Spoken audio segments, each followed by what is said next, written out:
温德，在下赵新民，是汪平氏的同乡。二郎正在见客，请稍后片刻。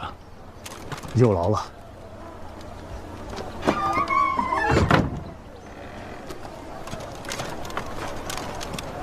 看足下的样子，也是来找汪平氏举荐的。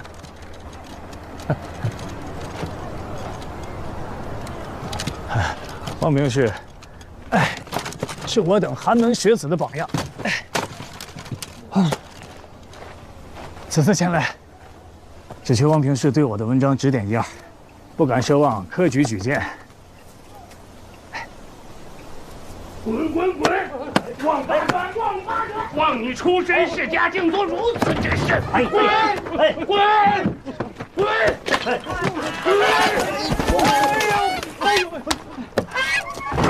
不就是10万里大小的大理寺平氏吗？阿郎，说什么？阿郎，走。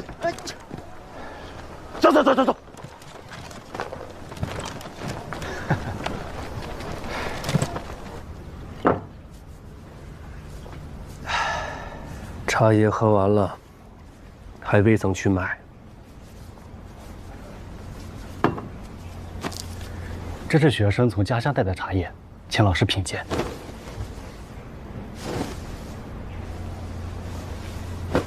几年未见，就沾染上了这种送礼的习气，圣贤书都白读了吗？学生惭愧。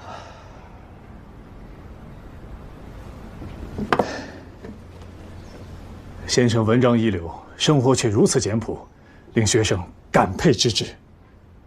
如今日来，何事啊？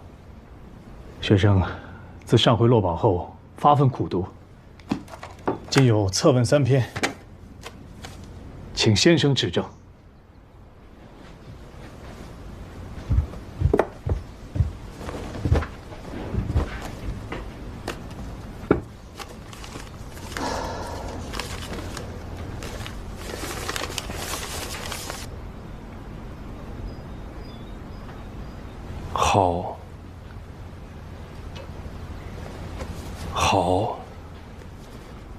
好啊，文以述志，尤其引证的“志是仁人，无求生以害人，有杀身以成仁”这句，成仁重义，立意高远呀！老师谬赞了。先生，您看看这个。是。刚才老师说的话没听进去吗？死无不同。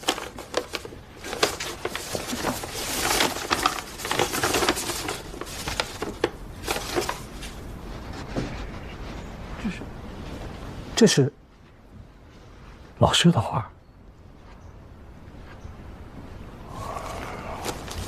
你从何处得来的此图啊？偶然所得，不值一提。说来惭愧，前些日子上顿不接下顿，没有办法，就拿此图换了几升米面。学生今日前来，并非赠礼，只为了物归原主。此图意境高远，只有先生这里清雅淡泊，才能配得上。如的文章，意境也应此图，那就由你帮我挂下来吧。惹。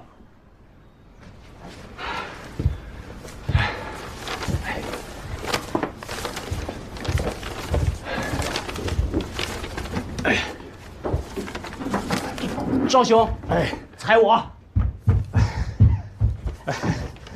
这可如何是好？少兄，请。有劳了。别动！不动！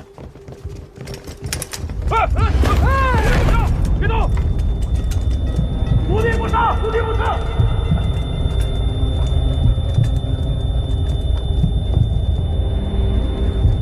聚宝轩的掌柜都已经招了，说你长期把画放在他那里寄卖。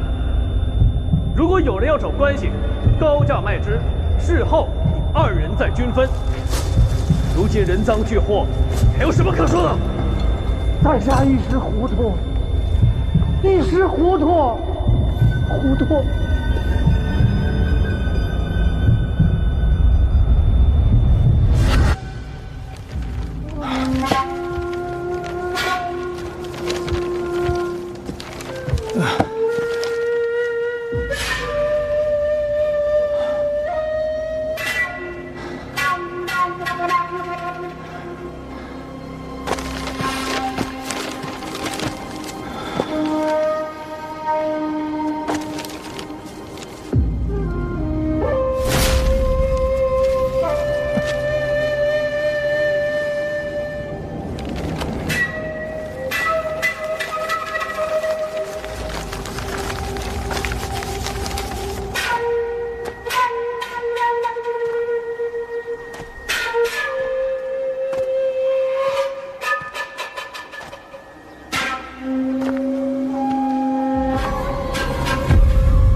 抬起头来！你们当中有谁在府里看见过老鼠？那谁？有没有？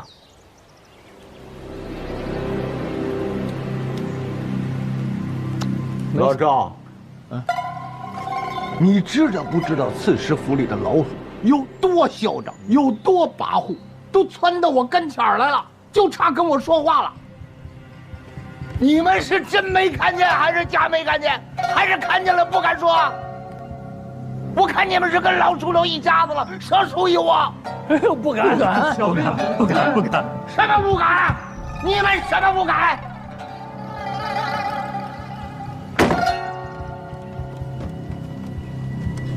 我告诉你，查这件事儿并不难。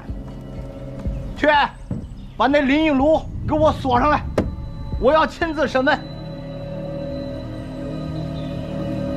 去呀！那林义奴让那个荔枝使给带走了。这荔枝使带林义奴干什么？哎呦，那荔枝使太贪了，跟我咆哮，说这个人爹都要，要不然血溅五步，气势吓人啊！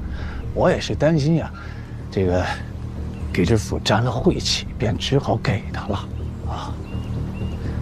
我还故意跟他说，这个林义奴是个哑巴，让他无设防备，这样一来，他的一举一动都在咱们的掌控之中。哎呦，赵长书，不成啊，这事儿还得查。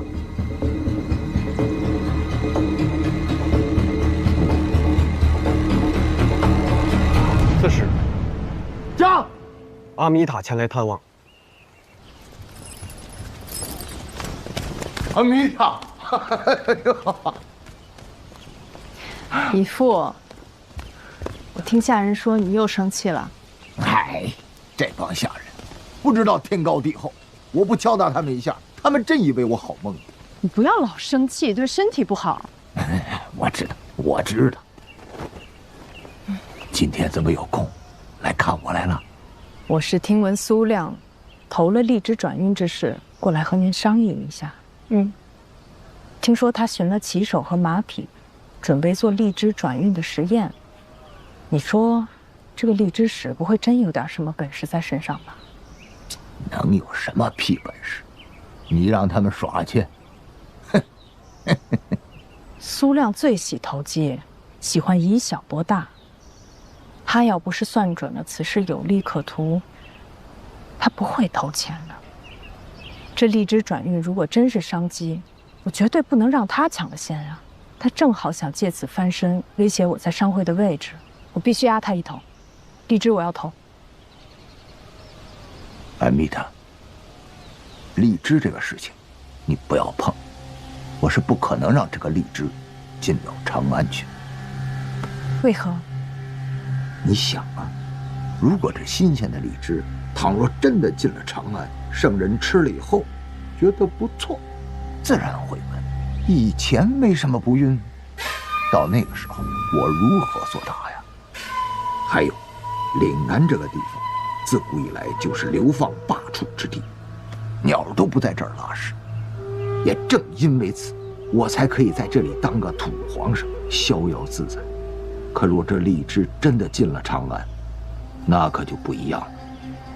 咱们岭南就会变成一块肥肉，那这个地方就热闹了呀。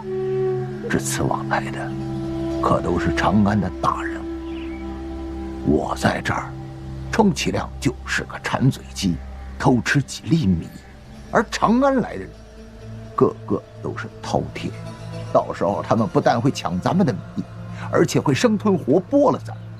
到那个时候，这个岭南呐，就不是你我容身之所，而是葬身之地呀。还是义父想得深远。我光想着抢占商机，没想到这商机背后暗藏杀机。这苏亮未必想不到此啊。他是想打通去长安的商路，胃口还真不小啊。是啊，你觉得他有这个本事吗？荔枝转运耗费特别的大，凭他一个人的能力，他担得下来。还有，米达，你记住我说的话，在这个世界上，做成一件事儿，千难万难；要毁一件事儿，你想想，这李善德要是没有马，会怎么样啊？我知道了。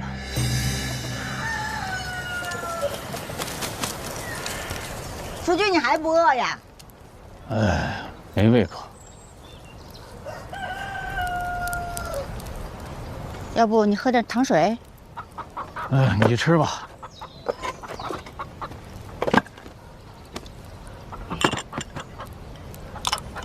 哎，今日那个老东西啊，似乎是发现我截留灭鼠款的事儿。他抓到证据了？哼，幸好我未雨绸缪，早早把林一奴支出去了，给他来了个釜底抽薪，哎，让他追查不下去。还是夫君聪明，那老东西斗不过你。不人之言。他藏得深着呢，要不怎么当上刺史的？哎呀，他吧，有时候壮如痴傻，蠢如猪，于之议事犹如对牛弹琴；可有时呢，又精明如猢狲。例如今日，管事一将老鼠尽数毒死，他昨夜断不可能看见，但他定说自己看见了。他就想借此机会敲打某一掌书，干的都是管事儿的活儿，我节点流，我心里才平衡啊。他把岭南都谈成他家后花园了，我呢连自己家小花园都没建起来。我堂这刺史府的掌书，我贪点灭鼠款，听着都穷酸。就算他对夫君起了怀疑，他也不敢拿夫君怎么样。若是离了夫君的辅佐，他连个效忠信都写不出。他目不识丁，总归不是装的吧？哎，那倒是真的。海盗出身，能认得自己名字就算不错了。哎，那日拜做了家事，啊，结果连效忠信这“孝”字都不会写，还给自己抬脸面，让我考考你，让我背出来给他。不学无术到此等地步，某若辞了官，他便知道，刺史府上下全靠某一个人撑着，某没了得散。就是，夫君你这一身才华，在这刺史府啊都屈才了。大材小用，遇人不淑啊！我每日管老鼠，我一身功力我用不上1/10啊！夫君大才，辅佐圣人也就用了一半的功力就够了。若是发全功，天下都得是你的。慎言，此等实话怎敢乱讲？可你当年差点就成了岭南道第1个榜首，就算去了长安，也不会输给那些官人。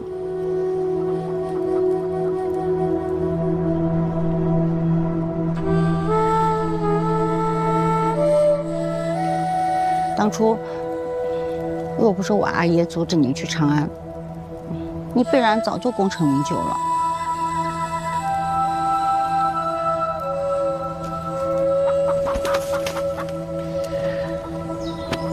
某啊，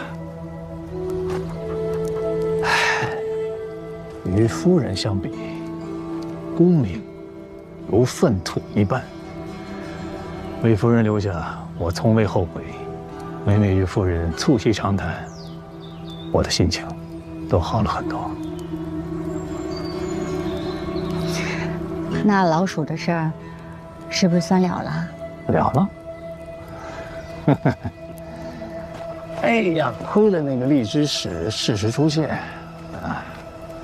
我给他使了一招祸水东引啊！我笑，他非要带领一奴走，哎，把祸都引到他身上了，谁叫他倒霉呢？哎呀，夫人，早晚有一天，我把那月亮给你摘下来。我想要个大房子。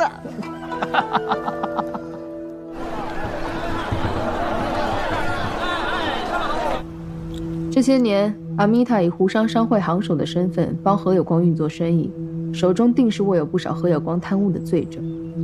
我们接下来要做的就是离间阿米塔和何有光的关系。起金楼大火之后，何有光是最大获利者。利大者宜，如果真的和我们猜测的一样，海虎的死跟何有光有关，那阿米塔他这些年来感恩戴德的义父，是自己的杀父仇人，定会跟何有光决裂。我们便可以策反阿米塔，得到何有光全部的罪证。我可以接近他，但是我需要一个说辞。我跟何有光说过，我是来云游四海，不插手他的事务。这怎么能让他不怀疑我呢？一个男人接近一个女人，或许不需要什么说辞。窈窕淑女，君子好逑。男女之事，只是逢场作戏罢了。在长安酒宴上，这种伎俩你应该也见多了，该是你大展身手的时候了。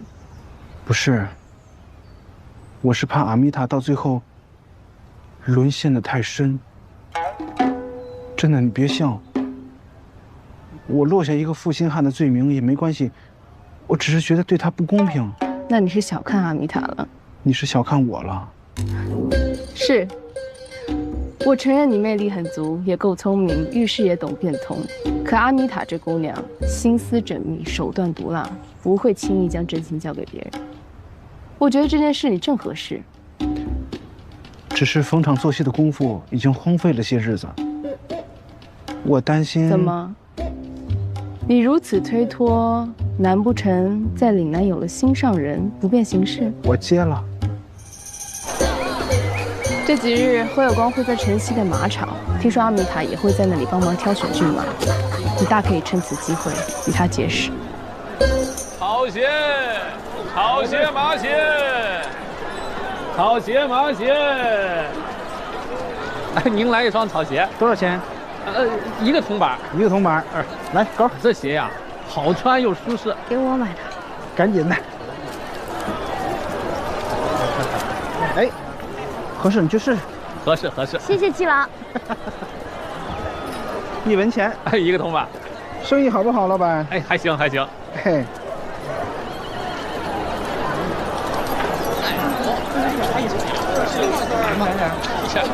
这是什么？烤竹瘤。竹瘤？竹瘤。2位慢用。这些天我的心情，就像这岭南的山一样，起起伏伏，一会儿都不得清闲。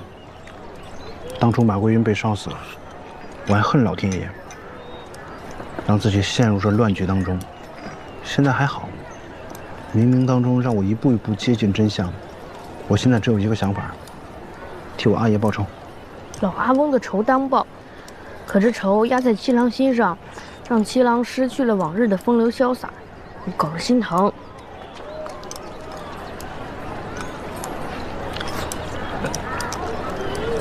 我现在就需要把这假凤求凰的任务给办成了。七郎虽在长安混迹久职，却从未过情关，怎么懂得如何哄女人啊？你笑起来一点也不好看，我还不懂得哄女人。情关难过，我照过，我只是平时不喜欢沾花惹草、寻花问柳。你再笑我大嘴巴，我抽死你！七郎风流潇洒，妙语连珠，谁家娘子见了都欢喜。我再来个英雄救美。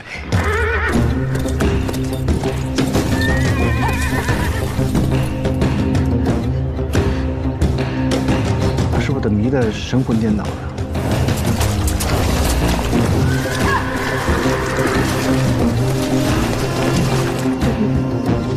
抽死你！我一会儿。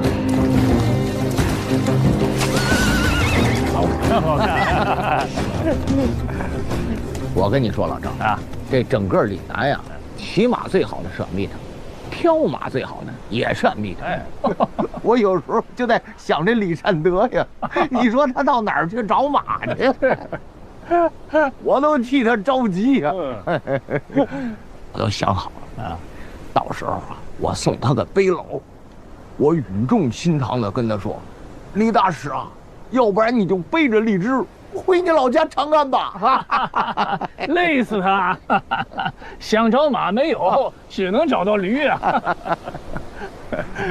哎呀，他真是欺负咱们傻呀！啊，嘿，什么叫大智若愚？大智慧就是大傻，真智慧就是真傻。看着越傻，越智慧。你就说我这智慧，他们谁看得懂？别人看不穿，只有某心里最清楚。都在脑子里。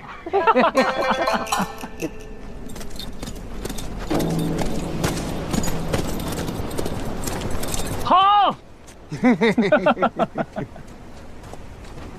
哎呀，桂云兄，何刺史呀！哎呀，赵尚书，桂云兄，打上边下来，我感觉这两个人隐约见过，没想到真是何刺史。巧了，巧了。我这个义女啊，喜欢骑马，我们俩没事儿，到这儿来观赏观赏。桂云兄，这是啊，我想选一匹千里驹玩一玩。哎呦！你这么说，桂云兄这骑术了得呀？哎，不敢说了得。你看，我叫马归云，在长安，我就喜欢骑马，有一个外号，飒骑马，人马合一。我骑废了6匹马。嚯，6匹，厉害了。那说明我们俩今天有眼福啊。待会儿你跟阿弥陀跑几圈，比试比试啊。我这儿还有2匹野马。刚刚把喂马的仆从啊踢断了3根肋骨，你得帮着调一调。我是你可以的。不是，那会儿我瘦，现在我……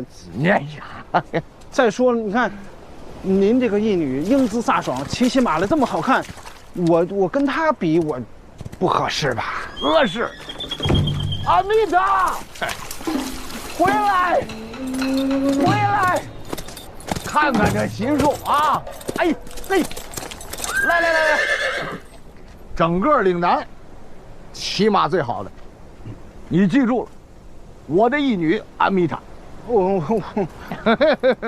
一路归来，就听义父和客人相谈甚欢啊！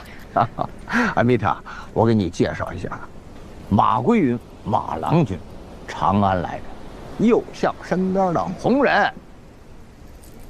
马郎君，哎呀，这个小家碧玉常见，大家闺秀有之。今日一见，果然非同凡响。就像是仙女下凡一样。我在长安就听说过，虎女一花，南阳一霸，岭南一商。我以为是3个人，今日一见，原来是1个人呐。如果李延年见过姑娘，他的嫁人曲一定会改成“南方有佳人”。果然，倾国倾城啊，姑娘。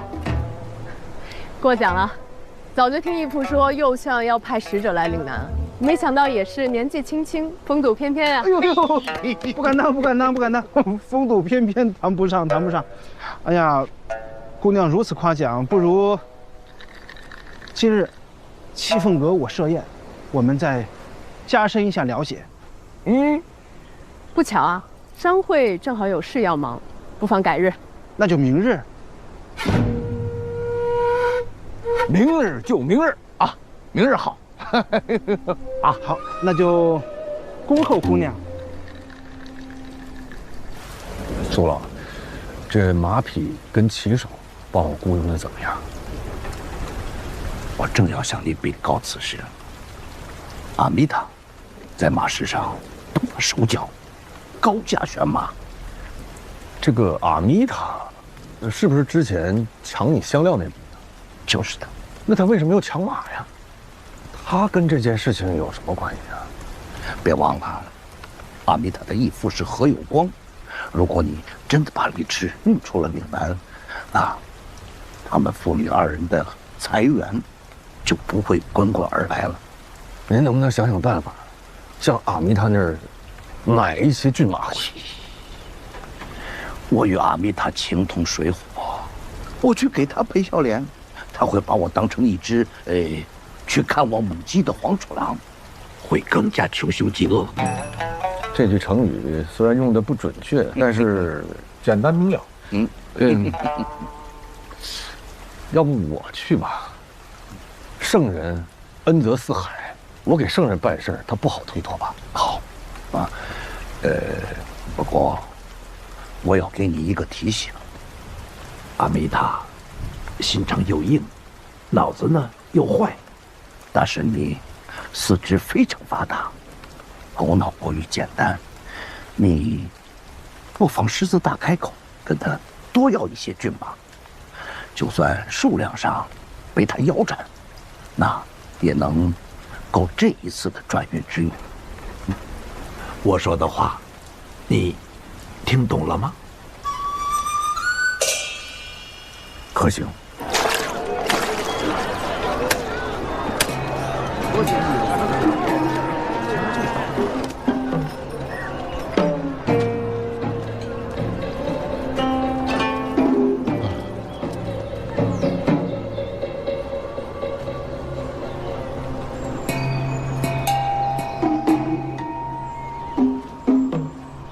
几家咬死一个价格，别家商团不可能扛得住。是。杭州，我没事儿，你辛苦了。这位唐家贵人找我有事儿。哦，杭少吧？啊，我是长安来的荔枝使。我想向杭少求购一匹骏马。原来，你就是那个荔枝使。你耽误了我不少事儿啊！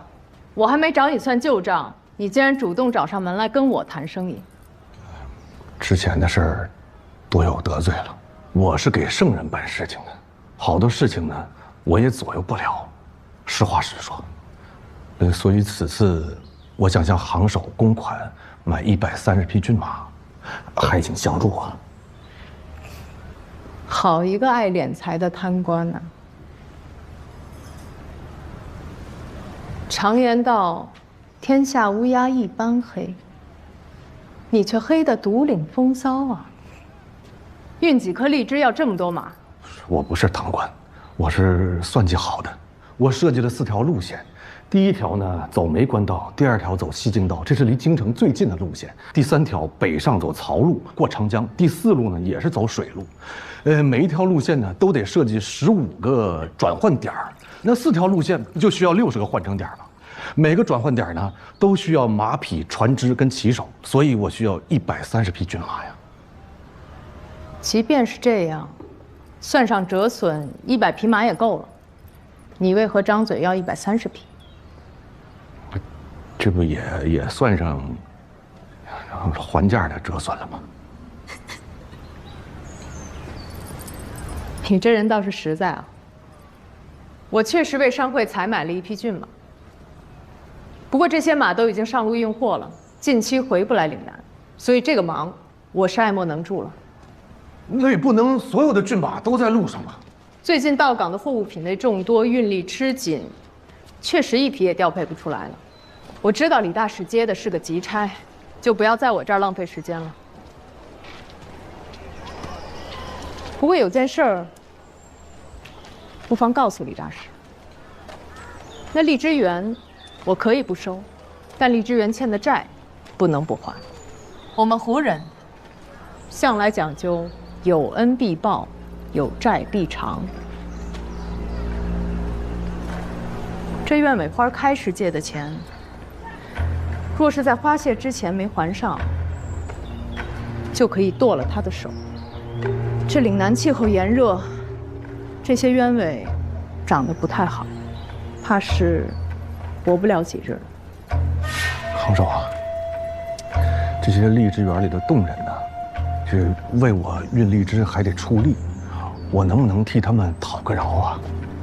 没这么简单。我身为行首，自然要为胡商的利益着想。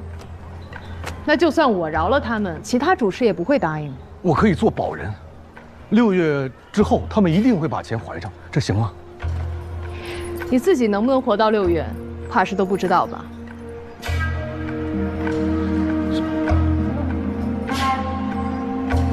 哎，那个杭州，你刚才说这个鸢尾花谢之前还钱，那这个鸢尾花它花要不谢，这钱是不是可以晚点还呢？那这个花能不能让我带回去侍弄啊？你觉得你能救活他？我能啊，我得看看。这花花草草啊，放到我手里边，它不能遭罪。我带回去试试。那要是死了呢？那任凭处置啊。那马的事儿能不能勾兑勾兑？我已经答应你一件事儿了，不要得寸进尺。送客。是。李大使，请。花儿我拿走了啊。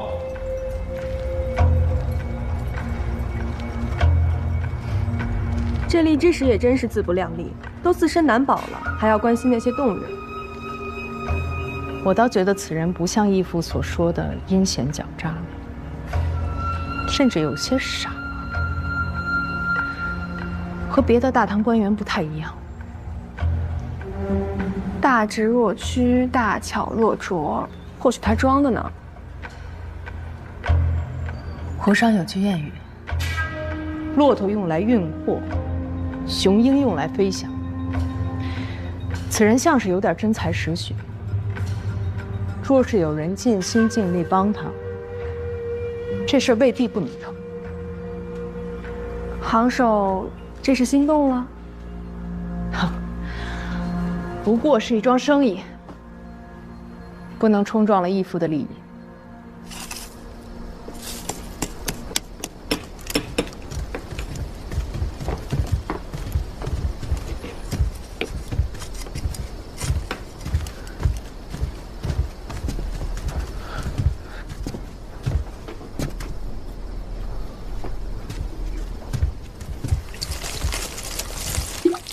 这怎么还不吃不喝了呢？摆弄起花花草草就废寝忘食。吃什么呢？我就如这坛中的残花，挣扎求活。不是拿到资金准备实验了吗？节外生枝了。你说我自从当了这荔枝使，这长安不管，岭南不问。也就苏老跟阿童给我提供了实质性的帮助。好不容易苏老要借我钱了，却被阿米塔抢了马，这阿童吧，帮我采摘荔枝，却被阿米塔逼着还债。阿米塔，姐夫也为这个女的烦心。什么叫也？你认识她？不是我，是马桂云。马桂云接下来的任务，就是接近阿米塔。不跟你说这些了。刚才你说，是阿米塔抢走了你的马。其实不是。我去过马场，我觉得是何有光授意阿米塔，不给你马。那我就不明白了。你说，他们容得下这岭南的奇珍外邦的异宝运往长安，怎么就容不下这小小的荔枝运往长安呢？奇珍异宝运到右相的面前，是这父女俩的机会；荔枝运到圣人的面前，是别人的机会。这父女俩在岭南吃惯了独食，不可能跟别人分享。我不懂那些弯弯绕绕，我也不懂人情世故，我就管我的差事。明天我就找何有光要马去。你去了也没用，他随便找个理由就给你打发了。那怎么办？那我没有马，我就做不了试验呢。那我到头来不还是死吗？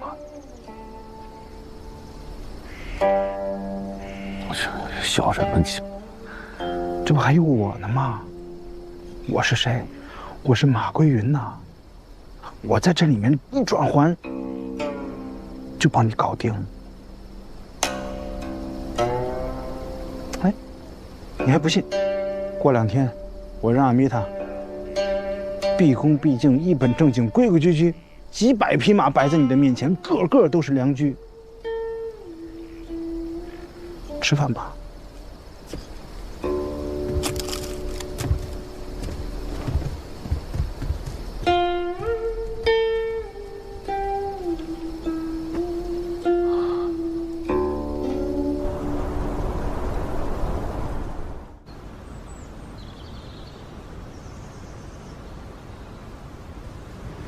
归云兄，久等了。姑娘商会如此繁忙，能跟姑娘再次相叙，是马某的荣幸。等上片刻，又有何妨？姑娘，请。其实平日我不喜应酬的，除了接洽生意的酒席，我从不参加与商会无关的宴席。只是归云兄，你从长安远道而来。我若不亲自前来当面告知，怕你误会了我，不宜怠慢。感谢姑娘诚恳之言。今日我知道了姑娘的脾气秉性，往后也不会贸然相邀。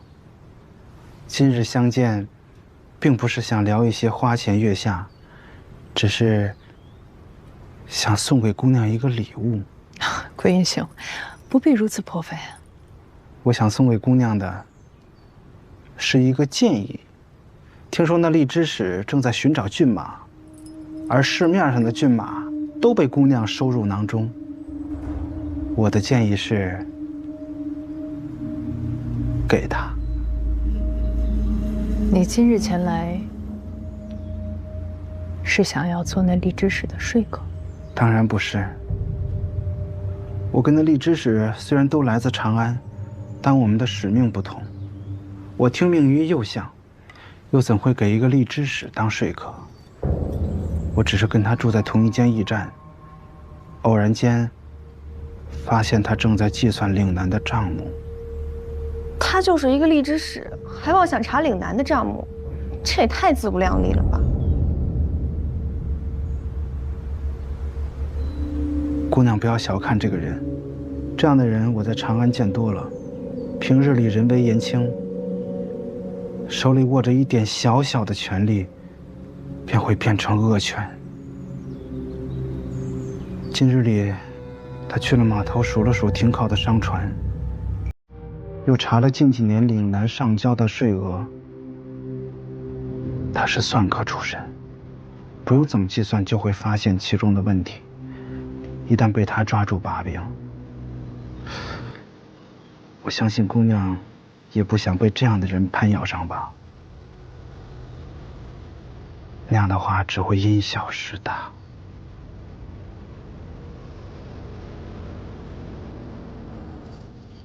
你跟我说这些，是为了帮我？我奉右相之命来岭南督导，又受你义父热情款待，姑娘也不是外人，我自然不会视而不见。既然姑娘不喜应酬，那我不再叨扰。姑娘来之前，我已经点好了一些吃食，姑娘慢用。告辞。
马桂英真是这么说的？是啊。那这马，我们给不给他？哎呀，给他吧，显得咱们心虚；不给他吧，又怕这小子抽风，拉着咱们同归于尽。哎呀，我倒觉得这个李善德没有那么精明。马归云的话不能全信。你呀，刚刚开始跟他交手，你不懂啊。起初我第一次见他的时候，也觉得这小子痴傻呆捏的，没什么。后来才知道，此人行事波谲云诡，聪明得很。依我看，咱们就把马给他，反正是一次测试，我们就看看他到底能搞出什么名堂。不甘心呢，咱们设了这么大一个局，挖了这么大一个坑，让人家轻易的就给破了，啊！反正老子咽不下这口气。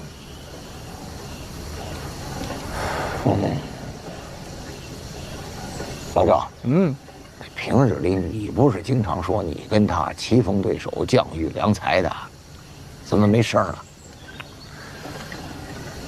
他要是条狗，喂饱了养熟了，或许也能成为咱们的家犬。但某观此人像是饕餮，贪得无厌，我怕给了他的马，他得寸进尺。非要给的话呢，就打个折扣吧。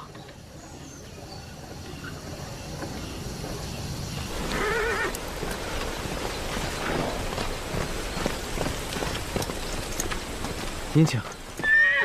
李大使，我们行首听闻李大使的难处，特意从岭南拉来了2匹千里驹，专程差我送来赠与李大使。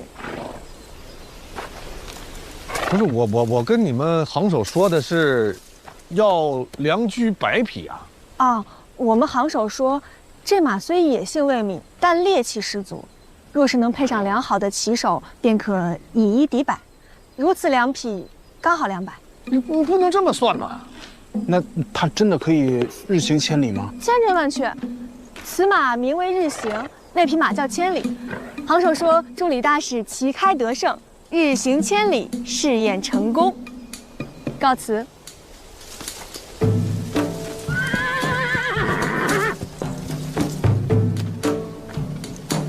这岭南的姑娘真是聪明啊，如此会变通，还把话说得这么漂亮。啊？他是不是送来了吧？是不是心甘情愿、毕恭毕敬？我没有想到他们如此狡猾，用这个方法来搪塞咱们。姐夫，我跟你说，你你不能真生我的气，姐夫。你能在岭南给我找着最好的骑手吗？你疯了！我见过这两匹马，是何有光的，他是用来恶心咱们的。这是两匹野马，他踹折过很多人的肋骨，你不能认真呐！我是认真的呀，那咱现在不就得量匹才艺吗？退一万步讲，那万一那两匹马他要真的是千里驹，我就用他俩打个头阵做实验。咱不是兵分4路吗？2匹能够吗？那怎么办？你不马归云吗？马归你，剩下的马你给我想办法。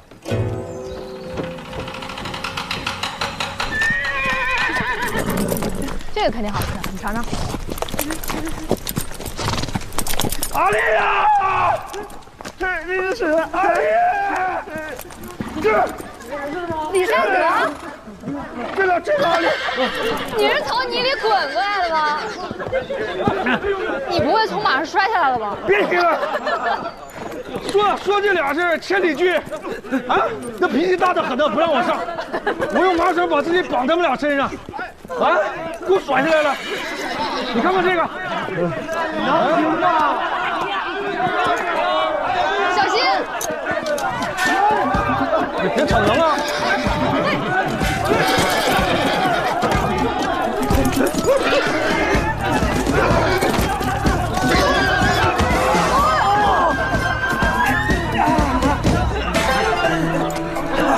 你二叔，你别逞能！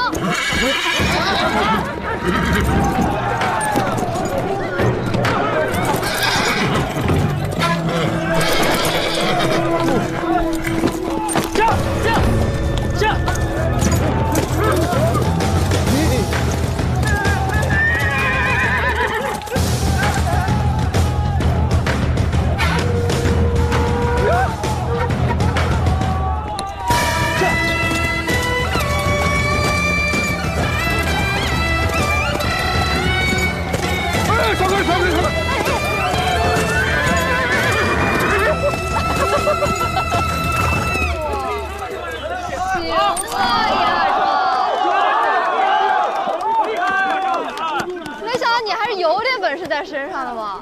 我以为你只会骑驴呢。此马虽然脾气暴躁，但确实是只上品良驹。若是懂骑行之术的人驾驭它，就可以日行千里，奔行如风。你就是懂骑行之术的人呐！我现在正是雇你为荔枝转运试验的骑手，等苏老回来了，让他把酬劳给你。骑手啊？谁说要当骑手？哎，亚庄，只有你能骑得上去这匹马，这钱就该你赚呀。那骑手的酬金可足够你吃喝半年的了。给再多，我也不干。田亚庄，我告诉你啊，李善德的事儿就是荔枝园的事儿，荔枝园的事儿就是你的事儿，你不干也得干。我告诉你，这事儿没有回旋的余地，别烦我。哎，严亚庄，严亚庄，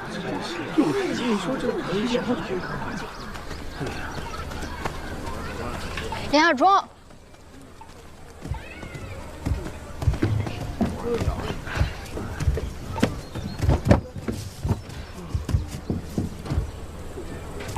这个忙你为什么不帮？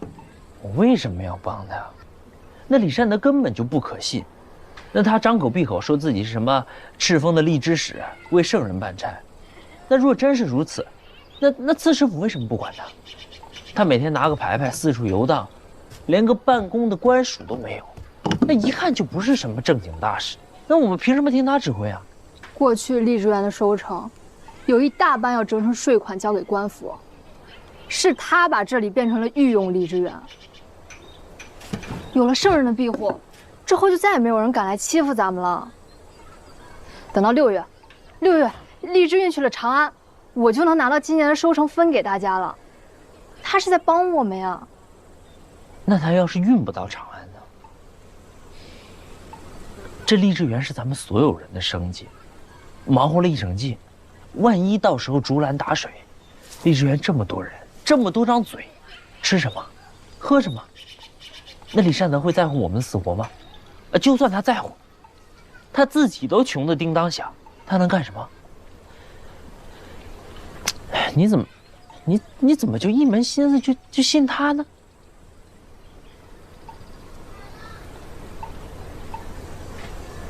我第一次见到李善德，是在街市上，有几个浮浪子来找麻烦，是他出头帮我解了围。第二次就是在荔枝园，刺史府的官员派了好多人来收园子，又是他出头帮忙解了围。他是官员，却没有半点官威，不但跟咱们一起干活，啊，还费尽心思搞各种名堂来保鲜荔枝，难道就为了骗咱们一记果子？林亚庄，你曾经也是荔枝园的外人，你知道的。我们洞人虽然头脑简单，但不傻，分得清好人还是坏人。李善德是我的恩人，我们见死不救是要遭天谴的。他是你的恩人，不是我的。我不想为了这件事儿抛头露脸，为此冒险。你呀，真是匹千里良驹，急行如风。就是这脾气太暴躁，太暴躁。但是你比我幸运呐，你比我幸运。本来以为你是匹疯马，被困于旧中，但是遇到伯乐，真有风采，那真有风采啊！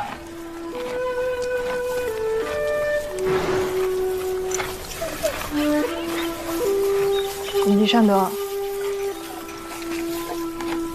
对不起，他做不了你的骑手。为什么呀？是因为酬金吗？不是。你不是外人，我不骗你。他是个逃兵，我从未问过他为何要逃，但我知道他不是个坏人。当初是我阿爷收留了他，在我阿爷病重时，有人来抢荔枝园，是他拼命打跑的那些人，为此身上还落下了好大的伤疤。这些年我一直把他当做我的亲阿哥。所以，他若觉得做你的骑手有风险，我便不能为难他。是，咱也不能强人所难的。哎，其实啊，只有一个骑手，也解不了我4路试验这个燃眉之急。我得想办法。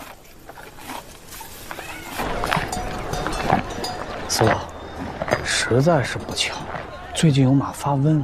不方便买卖，真的。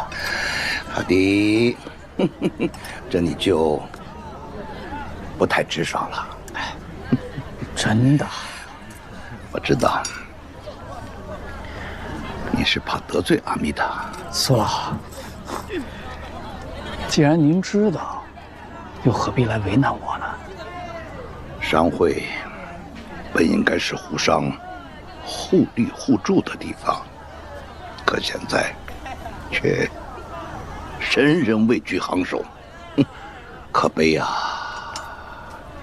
我听说阿弥塔私下里在萨山买了一大批琉璃，并且他想吃一份独食，可平日里他却要分食你们的利益，可恶！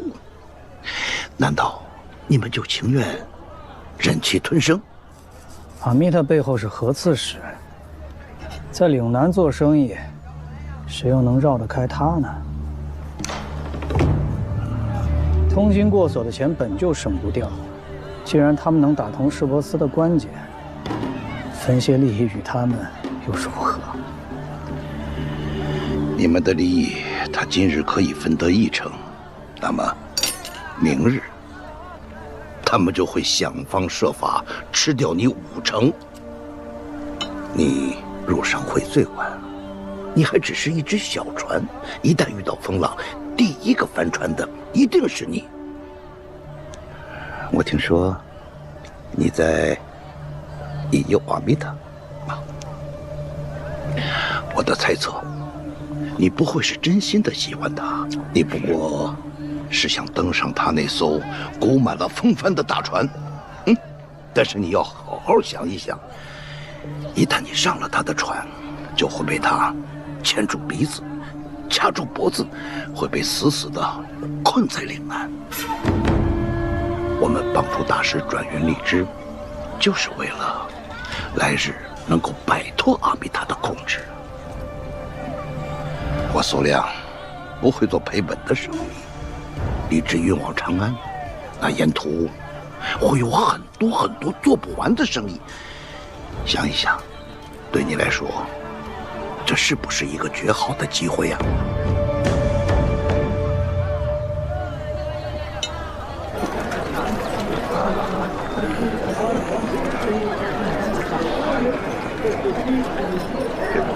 苏老，你怎么在这儿呢？李大师，我去驿站找你，说你去了荔枝园，眼看日落西山，我想你也应该回来了，所以在此恭候大驾。那什么事呢？啊，是这样，荔枝转运4路通进，所需骏马实在太多，万一，我是说万一，万一找不到那么多骏马，这驽马真的不能替代吗？此去长安5000里，你骏马都需竭力，何况驽马呢？我测算过，这去长安这一路呢，平均每30里有一个驿站。你这个驽马它还没跑到驿站，它就没力气了。你测算的数字没有意义。若是骏马能往返接力，反复使用，那就皆大欢喜了。反复使用，那比如拉磨的驴，即便驴行1000里，也只是绕行于方寸之间。反复使用，啊？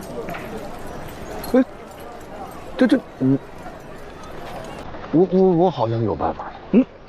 我回去算一算啊！我回去算一算。但是马还继续找吗？找啊！驴要不要？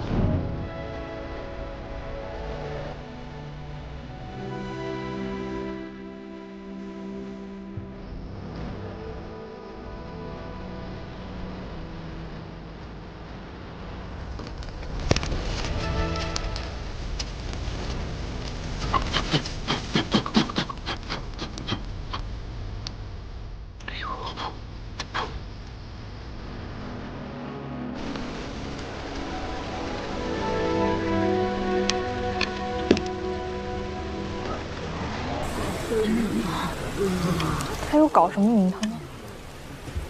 他在做局。举干什么用的？矩是一种测量工具，由2个互相垂直的边构成，短的一边叫钩，长的一边叫骨。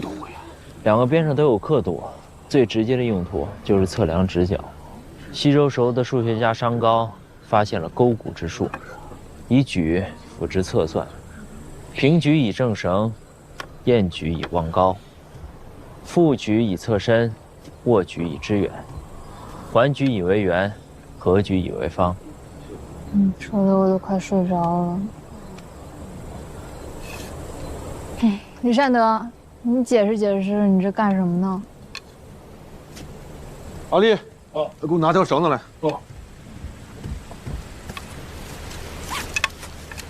再高。这个矩的角跟这个角如果重合了呢，我们就可以知道这个绳子是不是水平了。这个就叫做平矩以正绳。如果我们想知道那棵树有多高啊，阿丽，让开。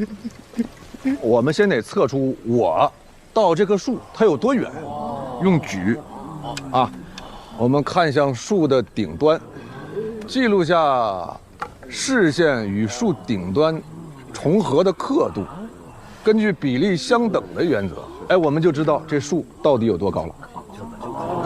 这个就叫做燕矩以望高。啊，用同样的原理呢，我们还能测出这个深度和距离的远近。这就是负举以测深，握举以知远。哎，这两个举合在一起，才能成为圆形。这世间有方有圆，我们就可以测出所有的东西了。啊，就是这么个道理，明白没？啊，虽然还是听不太懂，但感觉还挺厉害的。不好意思，卖弄。所以你到底要测什么呀？哎，你们谁对岭南的路最熟？啊，严海庄呀，他闭着眼都能找到路。对，是啊。什么路啊？明天能不能跟我去趟小东门？到了你就知道了。你负责领路，我来测算。严海庄，这个嘛，你总不好拒绝了吧？何时动身？卯时3刻，咱们小东门见。李大师，你要找什么样的路啊？哎呀，找一条最好是平路有20里，山路10里，咱们呢绕一圈还能回到这儿，有这样一条路子。围城试验的想法，如同在绝境中劈开了一丝生机。只需要再寻到好棋手，此事即成。秀，阿爷在此拼死一搏，终于离长安又近了一步。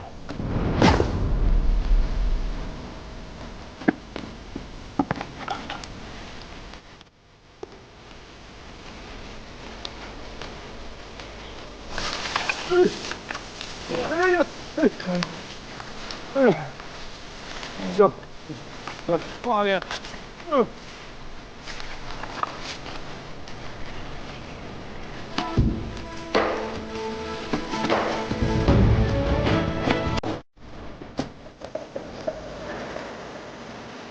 好，停。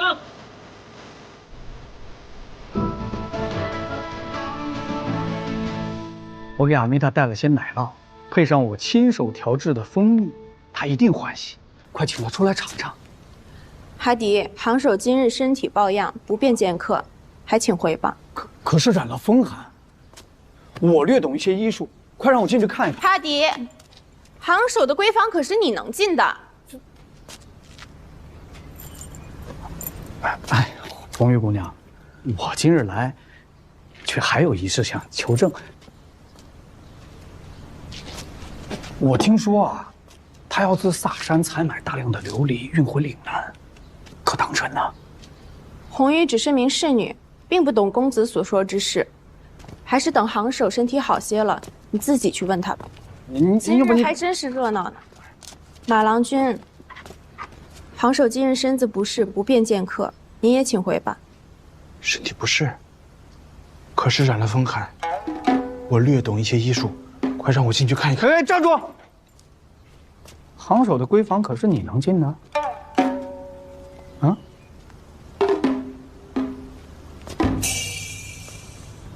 你谁呀？你谁呀？看来这是带了些情谊呀。怎么，阿米塔没收啊？那也比你两手空空来的要有诚意吧？敢问兄弟怎么称呼啊？哈迪，我还有一大唐名字，萧云川。萧云川，还带个云字。不如这样啊，你看，阿米塔身子不适，也不便见人，不如我们两个找一个地方好好切磋一下，怎么样？切磋啊，好啊，走啊，我怕你不成？走，走。来，跟阿米塔说一下，我去就来。你我本该英雄惜英雄，但我们都是慧眼识佳人，就冲着不谋而合的缘分，云川兄，我敬你。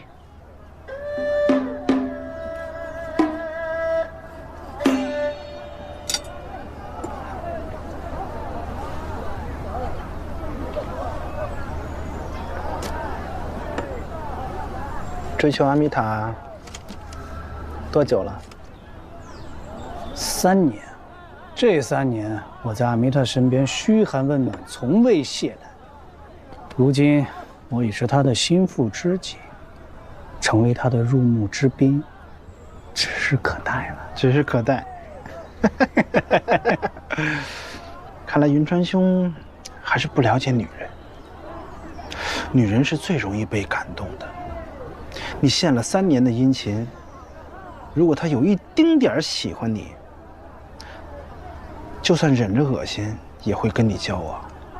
做心腹，做知己，就是不能做情郎。云川兄啊，早点放弃吧，你没有机会的。我放弃，你有机会啊！你何德何能啊？你是有才呀，你还是有貌啊？啊？啊？肤浅了。我这个人从来不以外表取悦姑娘。我的优势，呀，你的笑很没有礼貌。我的优势还不够明显吗？我长安来的。哦，都城来的了不起啊！当然，就因为我是都城来的，我跟阿米塔没有利益的冲突。他在岭南的事儿都会找我倾诉，却从来不敢跟你分享，也不跟你分享。对吗？什么事儿啊？今日你不说出来，你便是诓我。我怎么会诓你呢？他跟我说，他以前不敢大量采买贵重物品在海上运输，往后便不怕了，因为海上有兵护着他。兵？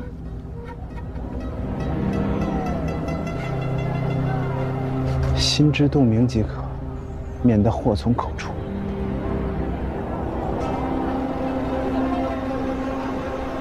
真有传言说他要自萨山采买大量的琉璃，我还不信，因为他从不敢碰萨山的航线。难不成是因为有了倚仗？这些话他交代过我，不让我跟外人说。他说得等到时机成熟以后，最起码也得等行首换届以后。今日跟云川兄惺惺相惜，便多说了2句，都是为情所困。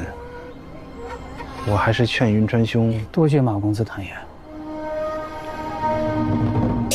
不敢与公子争抢，公子请便。那不再叨扰，多谢款待。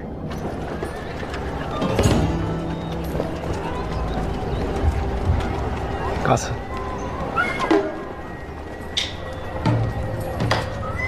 公子，这酒吃的心神不宁啊。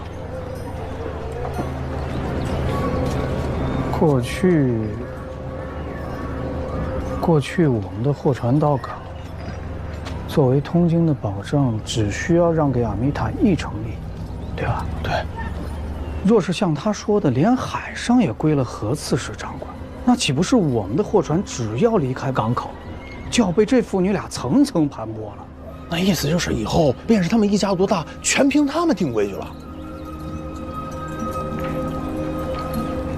苏老说的没错，困在岭南，便永远在他们的掌控下，会被他们一直牵着鼻子走。是时候再找一条出路了。你去啊，挑最好的骏马，给苏老送过去。按什么价卖？不要收钱。你就说是我借予他的，结个善缘。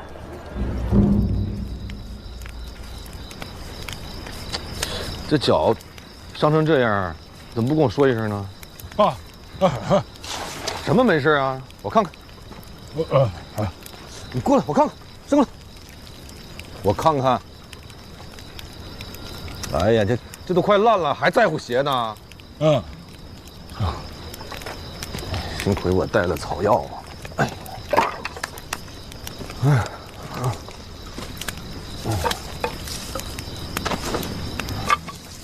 这是龙牙草啊，消炎镇痛的。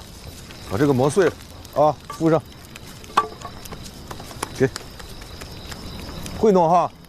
啊，都烂了呢。哎，这晚上啊，咱们得在这儿过夜。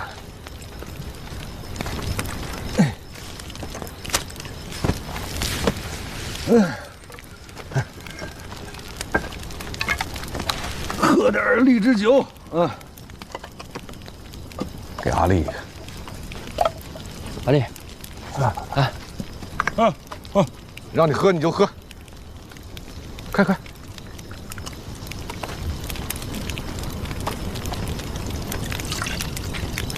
今天呢，感谢严老弟帮我规划路线，啊，也谢谢阿丽帮我跑前跑后的。我敬你们二位一杯。哎，裴大使，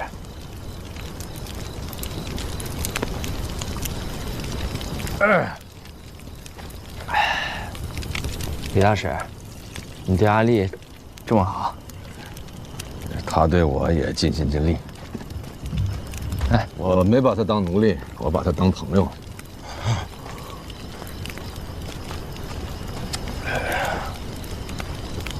裴大使，我知道你是个好人，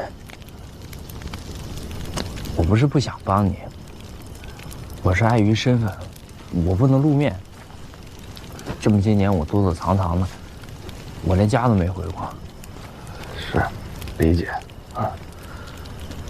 你的身世呢？阿童跟我说了，理解。人嘛，这都有过去，都有秘密。你呀，肯定有难言之隐，才当的逃兵嘛。李大使，我不是逃兵，我是被诬陷的。当年我们在海上巡防，看见一伙海盗在劫持运草药的商船。当时我一箭射到那个领头的海盗身上，把他逼到船尾。但是后来他们援军来了，我们寡不敌众，只能跳船求生。后来我被渔民所救，等我把伤养好，回到岭南，却发现已经成了官府通缉的逃兵。有没有可能是你们太久没回军中，是误会了？我们一开始也是这么想，后来有同袍去官府解释，但直接就被军阀处置了。那我们其他人再去，那也是送死。李大使，你来岭南不久，你不知道，在这流放之地，官匪勾结很是寻常。一旦出事，顶罪的只有我们这些士卒。可惜了你一身好本领啊！哎，我这点本事不足挂齿。李大使没见过我那几个同袍，都是各中高手，是吧？嗯，骑射御船，样样精通，上阵杀敌也毫不退缩。哎，就是为了有一天能够衣锦还乡。但是现在，你别说衣锦还乡了，这躲的躲，藏的藏，可能今生都不会再有自由了。也不用那么悲观，谋事在人嘛。你这总比我好吧？我这才叫死中求活呢。你呀，一定能拨云见日。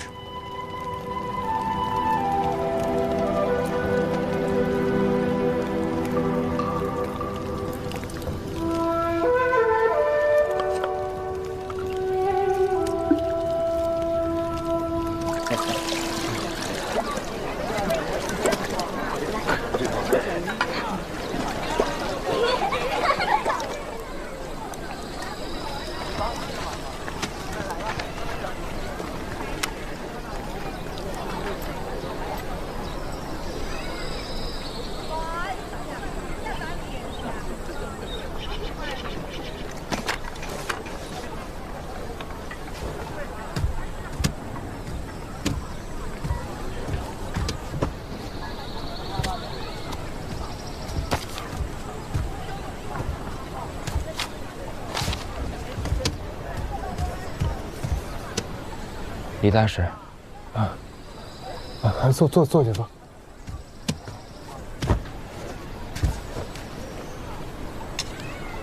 这几日，我一直在琢磨你说的话。如今你做荔枝试验，急需棋手。我那几个同差，也都是各种好手。所以，我在想，你能否用你荔枝使的身份，帮我们伸下冤情，寻求特赦？万一，我是说万一这事你能办成，某等愿助你一臂之力，哪怕是赴汤蹈火，都在所不辞。当真？当真。哎，李大师，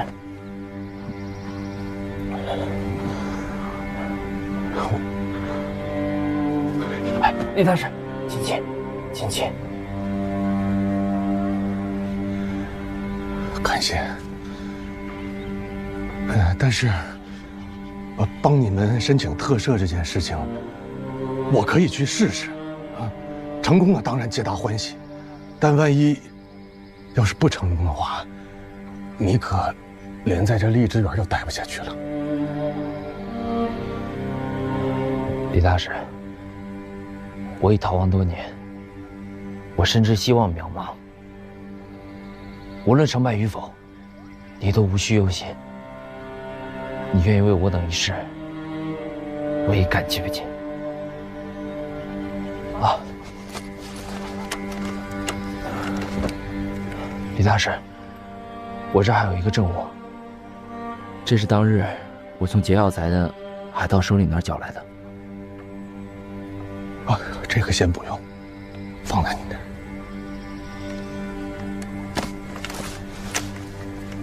我去试试。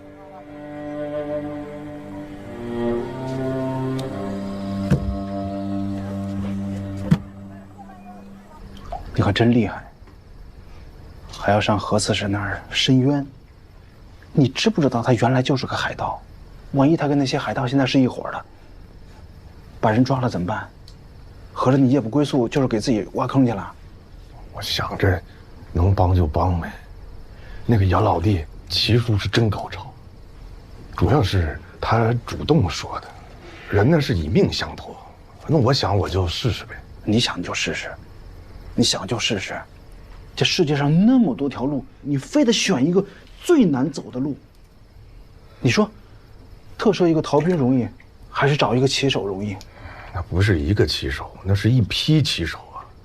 那杨老弟说，他还有一帮同袍呢，那棋术都是各种好手。我可提醒你啊，见到何刺史，千万别说见过这个人，更别提那把匕首。我们先行探探他对这个事儿什么态度，再做打算。是，我肯定先不能暴露杨老弟，就先蜻蜓点水，一点点来呗。哎呀，既然话说到这儿，我再帮你一次，我帮你推波助澜。你啊，那马的事儿不是我推波助澜吗？佳音，佳音啊！苏老，好，来，坐下，好。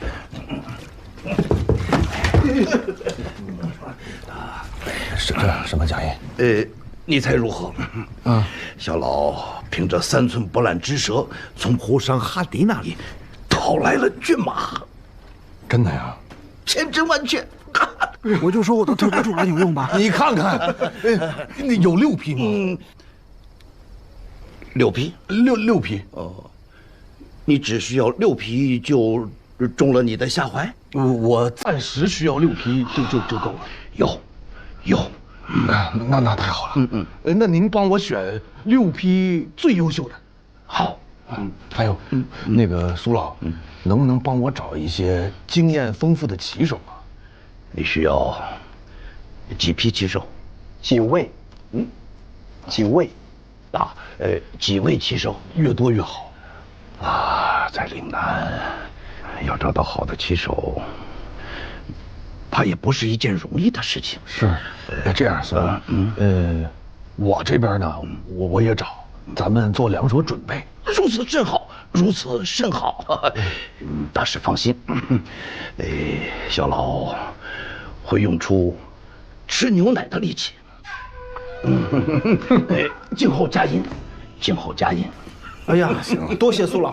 狗，端个盆来，泡脚一起泡啊。对，好的，换个新的呀。这太打扰了。没事没事没事，解乏。解乏。在我们那里都是脱光了衣服跑到海里。在长安不用脱。